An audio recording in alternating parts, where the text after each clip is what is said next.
I don't think it's any secret that we're all touched by some form of art. Everybody has a favorite song. Everybody has a favorite color. It allows you to escape for some period of time into something that stimulates a different part of the brain. Art is so much more than just the visual and the aesthetic. Artists have a unique impact on community and community situations. I think any city should embrace the arts on a number of different levels. It has an impact on the psyche of the city, and from an economic standpoint, it makes sense. It used to be that urban design and city planning was really based on what businesses wanted and how you could pack the appropriate number of people into a building. And now, with millennials coming into the workforce and those who are behind them, they don't want to work in a place that doesn't feel good. And that extends not only to their actual work environment, but also to the cities they choose to live in. From its inception, the city of Topeka has been a city of opportunity. It was the town where young attorneys that graduated from Washburn University took upon the ginormous challenge of desegregating education. And by virtue of education, they desegregated everything. Only in Topeka.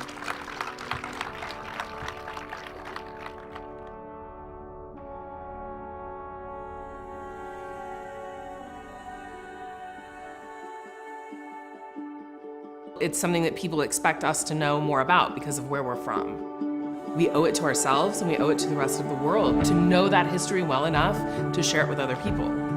I don't know that you can get every person to sit down and really dive into the nitty-gritty of case law from almost 65 years ago, but you can do it through art. We were up on the second floor of the Monroe School building, looking at artwork submitted by students through the Living the Dream art contest. We just thought it's such an important perspective. So we decided that there had to be a way to make this voice louder, to give this perspective a stage and a microphone and send it out into the world. They said, well, there's a big wall right across the street from this. And we kind of all looked out the window and we're like, that would be a really good place for a mural.